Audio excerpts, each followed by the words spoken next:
Pada kesempatan kali ini, saya ingin meyakinkan kamu untuk yang namanya menabung uang. Terserah kamu mau menabung di dalam bank atau menabung di dalam kotak celengan, intinya kamu harus menabung. Saya mengerti mungkin sebagian besar dari kita sudah paham akan yang namanya inflasi atau turunnya nilai tukar mata uang kita. Namun, izinkan saya untuk menjelaskan terlebih dahulu sebelum kamu memulai sebuah investasi atau mencari leverage untuk menambah kekayaanmu. Ada paradoks dalam video saya di channel ini bahwa saat kamu masih sedikit uang, saya akan menyarankan untuk membeli sebuah skill dan ilmu untuk menambah kemampuanmu dalam mendapatkan uang. Namun, setelah kamu dapat mencapainya dan ingin masuk ke langkah selanjutnya, yaitu investasi dan mencari leverage untuk melipat gandakan uangmu, kamu harus paham bahwa hal pertama yang harus kamu lakukan adalah membentuk kebiasaan menabung. Semua orang di sekitar kita itu dapat dibagi menjadi 3 kelompok. 1. Mereka yang bisa menabung. 2. Mereka yang berpikir tak bisa menabung. Dan 3. Mereka yang berpikir untuk tidak perlu menabung. Gagasan sederhana yang sering terlewatkan dalam membangun kekayaan adalah bahwa memperoleh kekayaan itu tidak banyak berhubungan dengan pendapatan atau hasil sebuah investasi, dan justru lebih banyak berkaitan dengan yang namanya psikologi dan tingkat jumlah tabungan. Hasil investasi itu mungkin dapat membuatmu kaya. Dan mengapa saya menggunakan kata mungkin? Karena suatu investasi itu tidak selalu menguntungkan dan cenderung tidak pasti hasilnya.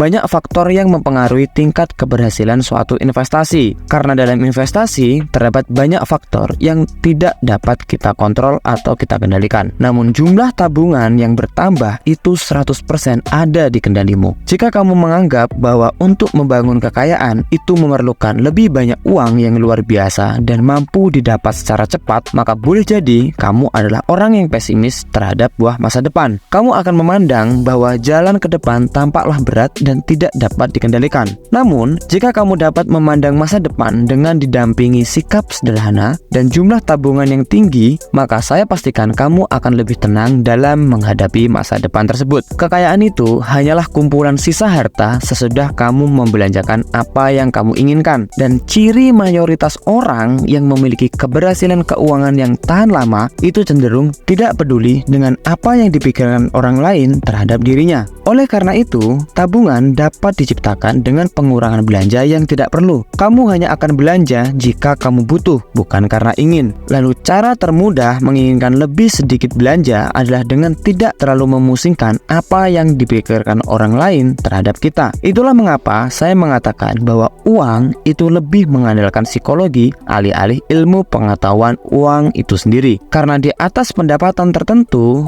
yang kamu butuhkan hanyalah apa yang ada di bawah egomu. Kita tahu semua orang punya kebutuhan dasar. Kalau sudah terpenuhi, ada tingkat di atasnya, yaitu kebutuhan kenyamanan, dan tingkat di atasnya lagi yaitu kebutuhan kemewahan serta kebutuhan validasi. Namun, berbelanja di atas materialisme tertentu yang berlebihan sebagian besarnya adalah cerminan egomu yang mendekati tingkat pendapatanmu. Dan mungkin tanpa kamu sadari, caramu membelanjakan uang hanyalah untuk memenuhi egomu demi menunjukkan orang lain bahwa kamu punya atau pernah punya sebuah uang. Pikirkanlah seperti itu, dan kamu akan tahu bahwa satu cara paling dahsyat untuk menambah kekayaan dan tabungan bukanlah menambah sebuah pendapatan, melainkan menambah kesederhanaan dan kerendahan hati. Lalu, bagaimana dengan sebuah investasi? Investasi adalah langkah selanjutnya di saat kamu berhasil memiliki sebuah tabungan yang tinggi. Namun, di saat kamu ingin melakukan sebuah investasi, maka pastikanlah jumlah tabunganmu itu lebih tinggi daripada portofolio uang investasimu. Karena sekali lagi saya katakan bahwa investasi itu tak pernah selalu menguntungkan dan berlaku dalam bentuk apapun investasinya. Kamu akan lebih mampu melihat dengan pandangan yang lebih luas dari sebuah tabungan. Maka menabunglah hanya karena alasan untuk menabung, bukan karena untuk tujuan tertentu. Walau mungkin bagus menabung untuk membeli sebuah tujuan atau impian tertentu, namun pada dasarnya menabung adalah langkah awal dalam membangun kekayaan sejati. Tingkat tabunganmu itu akan memberikan rasa tenang dalam keseharianmu. Kamu akan memiliki sebuah kemerdekaan dalam hidup, keleluasan melakukan apapun, dan memberi cadangan waktu bagimu untuk berganti jenis pekerjaan, hingga menemukan investasi yang tepat dan dapat mencoba mempelajari sebuah skill baru. Karena setiap sen tabungan yang kamu simpan itu mewakili keluasan dan kendali waktu bagi dirimu sendiri. Dan jarang orang yang dapat memiliki hal tersebut di era kapitalisme masa kini. Karena dalam dunia yang serba kapitalisme, kapitalis saat ini mempunyai lebih banyak kendali akan waktu dirinya sendiri adalah harta paling berharga yang harus kamu sadari. Pahamilah dan terapkanlah akan hal ini dalam hidupmu. Dan sampai jumpa